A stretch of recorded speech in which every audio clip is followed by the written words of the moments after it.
콜롬비아에서 당선된 우파가 페트로의 쿠데타 시도 때문에 정권 이양을 중단하자 난리가 벌어졌습니다. 콜롬비아의 정치 위기는 당선된 대통령 아벨라르도 데라 에스프리에아가 구스타보 페트로 정부와의 정권 이양 절차를 즉각 중단하라고 명령하면서 고조되었습니다. 거의 1,300만 명의 콜롬비아 국민들이 저와 함께 그와 그의 정치적 꼭두각시를 물리친 바로 그 순간부터 페트로와 세페다는 어떤 대가를 치르더라도 권력을 영구적으로 유지하기 위한 플랜 B를 시작했습니다. 그리고 그들은 쿠데타를 통해 그렇게 하려고 합니다. 최근 몇 시간 사이 그 계획이 더 심각해졌습니다. 페트로 대통령은 선거기관에만 속한 권한을 자신에게 부여함으로써 저의 당선과 공식적인 당선 인증서를 무시했습니다. 이 결정은 페트로 대통령이 6월 21일 결선 투표에서 우파의 승리의 정당성을 부인한 후에 나왔습니다. 그리고 이반 세페다 역시 선거에서 패배한 뒤였습니다. 그의 요구가 받아들여지지 않을 경우 평화적인 시민 불복종을 이끌 수 있다고 경고했습니다. 이는 국가 주권 수호에 응답하지 않는 사람의 권위를 인정하지 않겠다는 의미입니다. 이는 분명히 해야 할 점입니다. 평화적인 시민 불복종입니다. 저는 저에게 신뢰를 보내주신 수백만 유권자 여러분께도 같은 행동을 해주시길 호소하며 동참을 촉구합니다. 그리고 지금 제가 발표하는 내용이 지켜지지 않을 경우 어떤 명령이든 평화적으로 거부해 주시기 바랍니다. 우리 헌법의 수호자이자 보장자의 자격이 없는 사람이 내리는 어떤 명령이나 지시도 거부해 주시기 바랍니다.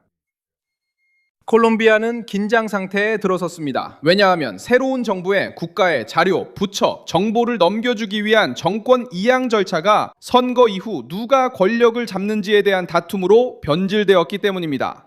아벨라르도는 페트로와 세페다가 권력에 집착하고 2026년 8월 7일 로 예정된 취임식을 막기 위해 부정선거라는 이야기를 이용하려 한다고 비난합니다. 페트로는 이상 정황이 있다고 말하지만 지금까지 선거 과정에서 인정된 결과를 뒤집을 수 있는 공개적인 증거와 함께 고발이 제기된 적은 없습니다. 우파는 이것을 위험한 술책으로 보고 있습니다. 그리고 선거가 박빙이었기 때문에 경계심이 더 커지고 있습니다. 아벨라르도가 49.66%, 세페다가 48.70%를 얻었는데 바로 이런 근소한 차이가 좌파가 패배할 때 혼란을 일으키려 시도하는 전형적인 상황입니다. 아벨라르도는 정권 이양이 쿠데타로 변질되는 걸 어떻게 막을까요? 지금 그 이야기를 전해드리겠습니다. 직설적이고 군더더기 없는 콘텐츠를 좋아하신다면 구독을 고려해보세요. 매일 이런 영상을 올리고 있습니다. 아벨라르도 델라 에스프리에아는 정권 이양을 중단하기로 결정했습니다. 그 이유는 그에 따르면 헌법 질서를 무시하려는 사람들과는 같은 자리에 앉을 수 없기 때문입니다. 당선된 대통령은 퇴임하는 정부를 부패했다고 비난하며 자신의 의무는 콜롬비아 국민의 이익을 보호하고 진지하고 투명하며 시민을 위한 권력 이양을 보장하는 것이라고 밝혔습니다. 페트로는 어떤 대가를 치르더라도 영원히 권력을 유지하려는 폭군으로 변해가고 있는 인물입니다. 그리고 오늘 여러분 모두의 당선된 대통령으로서 제가 수년 동안 말해왔던 것을 다시 한번 확인합니다. 제가 지금 말씀드리는 것은 더 이상 단순한 분석이나 의견이 아닙니다. 이것은 구체적이고 완전히 실질적인 현실입니다. 거의 1,300만 명의 콜롬비아 국민들이 저와 함께 그를 그리고 그의 정치적 꼭두각시를 물리친 바로 그 순간부터 페트로와 세페다는 어떤 대가를 치르더라도 권력을 영구적으로 유지하기 위한 플랜 B를 시작했습니다. 그리고 그들은 쿠데타를 통해 그렇게 하려고 합니다. 최근 몇 시간 동안 그 계획이 더 심각해졌습니다. 페트로 대통령은 선거기관에만 속한 권한을 자신에게 부여함으로써 저의 선출과 공식 당선증을 무시했습니다. 선출된 대통령으로서 그 메시지는 소셜미디어로 전달됐습니다. 정권 이양이 이미 비난, 요구, 동원, 위협으로 오염된 시점이었습니다. 정권 이양은 퇴임 정부가 새 정부의 각 부처의 자료, 재정 상황, 계약, 위험, 우선순위 등을 넘겨주기 위해 이루어져야 합니다. 이것은 호의가 아니라 국가의 의무입니다. 아벨라르도가 이 대화를 중단할 때 그는 패배한 정부가 권력을 이양한다고 말하면서도 승자의 정당성에 의문을 제기하는 연극에 참여하지 않겠다는 뜻을 밝히는 것입니다. 아벨라르드의 승리는 근소했습니다. 하지만 근소한 승리도 승리입니다. 거의 모든 투표구의 개표가 완료된 예비 개표 결과에서 우파 후보가 이반 세페다를 1%포인트도 안 되는 차이로 앞서고 있었습니다. 콜롬비아 밖에 있는 콜롬비아인들의 투표가 결정적이었고 이는 정당한 투표입니다. 해외에 있는 콜롬비아인들의 투표는 아벨라르드에게 큰 우위를 안겨주었습니다. 이 그룹에서만 17만 7천 표가 넘는 차이가 났는데 이 숫자가 최종 격차의 상당 부분을 설명해 줍니다. 바로 여기서 페트로의 서사가 힘을 얻기 시작합니다. 테이마는 대통령은 외부 요인에 대한 의혹을 제기하려 했고 부정선거를 언급했으며 우파의 승리를 캘리포니아와 이스라엘 민간정보회사와 연관된 알고리즘 때문이라고까지 주장했습니다.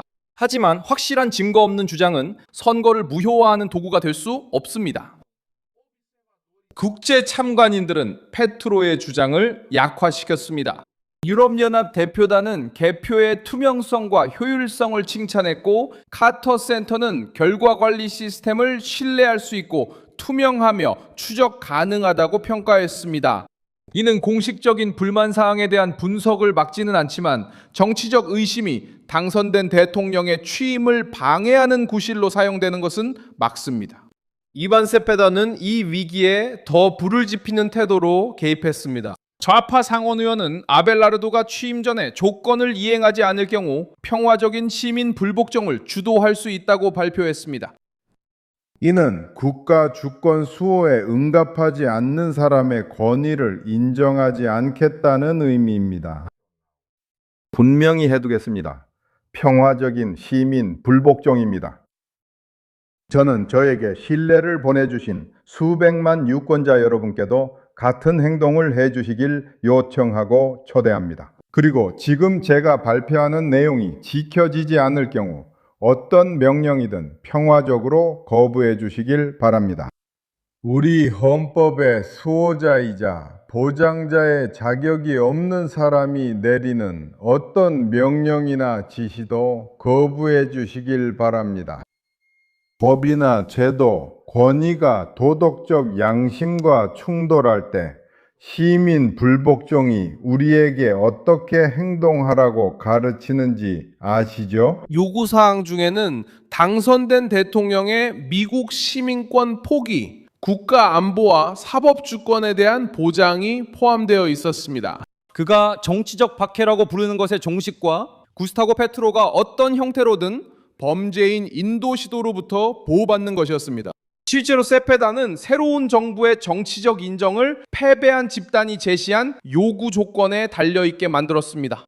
아벨라르도는 쿠데타를 정당화하려는 의도라면 평화로운 저항은 존재하지 않는다고 답했습니다. 그에 따르면 페트로와 세페다는 권력 유지를 위한 계획이나 최소한 새 정부가 취임하기도 전에 방해하려는 계획을 숨기기 위해 아름다운 말만을 사용하고 있다고 했습니다. 구스타보 페트로는 아벨라르도의 승리의 정당성을 인정하지 않는다고 말하며 위기에 기름을 부었습니다.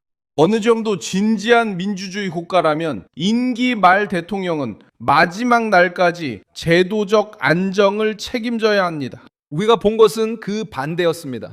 페트로는 선거 갈등에 직접 개입했고 자신의 정치 진영의 부정선거 주장을 지지하며 권력 이양에 가장 민감한 시기에 불신을 키웠습니다. 우파는 이미 구성된 팀과 명확한 의제 그리고 첫날부터 페트로의 유산에 맞설 각오로 권력을 잡으려 하고 있습니다.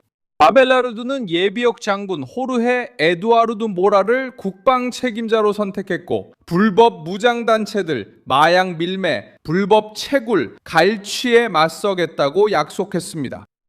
이 팀의 첫 번째 임무는 바로 8월 7일부터 페트로가 마약 테러 단체들에게 부여한 모든 특권을 완전히 철회하는 것입니다. 가장 심각한 상황은 미성년자 강제 징집 문제입니다. 이것은 현재 콜롬비아가 직면한 가장 크고 끔찍한 인도주의적 비극 중 하나이며 이번 정부 들어 그 증가세가 매우 두드러지고 온 국민에게 큰 우려를 주고 있습니다. 그리고 게다가 정부는 이 문제를 은폐했습니다. 이것은 어떤 정부도 거짓 평화라는 명목으로 계속해서 은폐하거나 용인할 수 없는, 용서받을 수 없는 범죄입니다. 위험에 처한 것은 사랑하는 동포 여러분, 지역의 안전, 제도에 대한 신뢰, 그리고 무엇보다도 수천 명의 어린이와 청소년들의 삶과 미래입니다. 새 정부는 페트로의 파스토탈로 불리는 광범위한 협상 정책을 거부하고 양보 대신 권위를 내세울 것이라고 약속합니다. 국가는 다시 한번 영토를 지배하고 주민들에게 두려움을 강요하며 범죄를 계속하기 위해 대화를 방패로 삼는 자들에 맞서 행동에 나섭니다. 이른바 파스토탈은 비평가들에게 국가 약함의 상징이 되었습니다. 아벨라르도는 이 모델을 해체하고 정치적 대화로 보호받던 범죄자들에 대한 명령을 다시 활성화하겠다고 약속합니다. 이런 단절은 왜 좌파가 취임의 대가를 높이려고 하는지 설명하는데 도움이 됩니다. 아벨라르도의 승리는 단순히 대통령궁의 주인만 바뀌는 것이 아닙니다. 이는 많은 콜롬비아인들이 무장단체의 확산과 영토 통제 상실과 연관짓는 정책에 대한 거부를 의미합니다. 긴장은 미국과의 관계에서도 나타납니다. 세페다는 아벨라르도의 미국 시민권을 논쟁의 중심에 두려고 하면서 콜롬비아의 주권에 대한 위험을 암시했습니다. 페트로는 외부의 의혹을 더욱 강조했습니다. 좌파는 우파의 승리를 외국의 개입 결과로 만들려고 합니다. 하지만 이번 선거는 투표로 결정됐습니다. 심지어 콜롬비아 밖에 사는 콜롬비아인들의 투표도 포함되어 있습니다. 그리고 이 유권자들은 페트로의 프로젝트에 반대했다고 해서 덜 콜롬비아인으로 취급될 수 없습니다. 콜롬비아는 7월을 맞이하면서 온 지역을 짓누르는 질문을 안고 있습니다.